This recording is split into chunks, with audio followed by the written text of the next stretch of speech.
ചേലാട് അന്താരാഷ്ട്ര സ്റ്റേഡിയത്തിന്റെ നിർമ്മാണത്തിൽ കാലതാമസം നേരിട്ട സാഹചര്യത്തിൽ പദ്ധതിയുടെ ചുമതല കിറ്റ്കോയിൽ നിന്ന് ഏറ്റെടുത്ത സ്പോർട്സ് കേരള ഫൗണ്ടേഷന് കൈമാറി.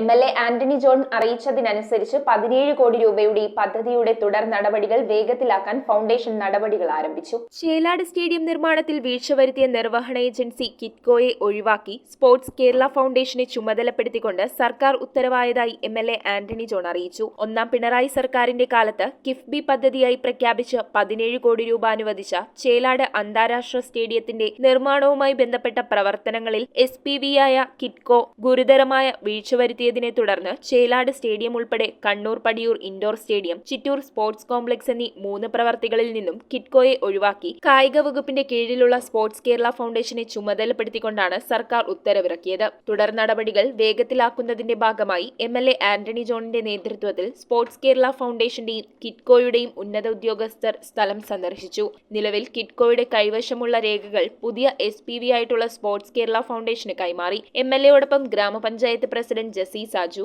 ഗ്രാമപഞ്ചായത്ത് അംഗങ്ങളായ SM Aliyar, Latha Shaji, DSYA deputy director Ramesh CS, SKF executive engineer S Manoj, SKF assistant executive engineer Sharoob MP, assistant engineer Hridya D, regional sports and youth office clerk Adran Mathew, KITCO project specific engineer Ambareesh MC എന്നിവരുണ്ടായിരുന്നു. കിഫ്ബി പദ്ധതിയായി പ്രഖ്യാപിച്ച കോതമംഗലം ചേലാട് അന്താരാഷ്ട്ര സ്റ്റേഡിയത്തിൻ്റെ നിർമ്മാണവുമായി ബന്ധപ്പെട്ടുകൊണ്ടുള്ള നിരവധി പ്രതിസന്ധികൾ ഇപ്പോൾ കഴിഞ്ഞ വർഷങ്ങളിലൊക്കെ അതുമായി ബന്ധപ്പെട്ടുകൊണ്ട് സർക്കാർ തലത്തിൽ നിരവധിയായ ഇടപെടൽ നടത്തിയതിൻ്റെ തുടർച്ചയിലാണ് നിലവിലെ നിർവഹണ ഏജൻസി ആയിട്ടുള്ള SPV ആയിട്ടുള്ള കിറ്റ്കോയെ ഈ വർക്കിൽ നിന്ന് ഒഴിവാക്കിക്കൊണ്ട് സ്പോർട്സ് കേരള ഫൗണ്ടേഷൻ ചേലാട് സ്റ്റേഡിയത്തിൻ്റെ വർക്ക് ഏറ്റെടുക്കുന്നതിന് വേണ്ടി സർക്കാർ തീരുമാനിച്ചത്.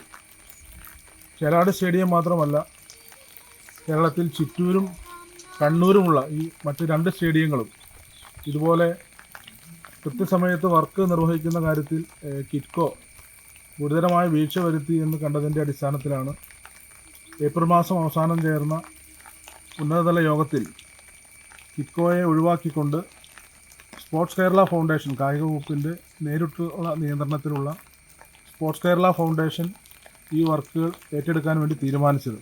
സ്പോർട്സ് കേരള ഫൗണ്ടേഷന്റെ നേതൃത്വത്തിൽ റീടെൻഡർ നടപടികൾ വേഗത്തിലാക്കാൻ തീരുമാനിച്ചതായും MLA അറിയിച്ചു. News bureau, Kothamangalam. സ്വപ്നങ്ങൾ യാഥാർത്ഥ്യമാക്കുവാൻ ഏറ്റവും അനുയോജ്യമായ പാത കണ്ടെത്തൂ മാർ ഏലിയാസ് കോളേജിനൊപ്പം. അണ്ടർ ഗ്രാജുവേറ്റ് മുതൽ ബിരുദാനന്തര പ്രോഗ്രാമുകൾ വരെ നിങ്ങൾക്കായി ഒരുക്കിയിരിക്കുന്നു. ഏവരെയും ഞങ്ങൾ സ്വാഗതം ചെയ്യുന്നു.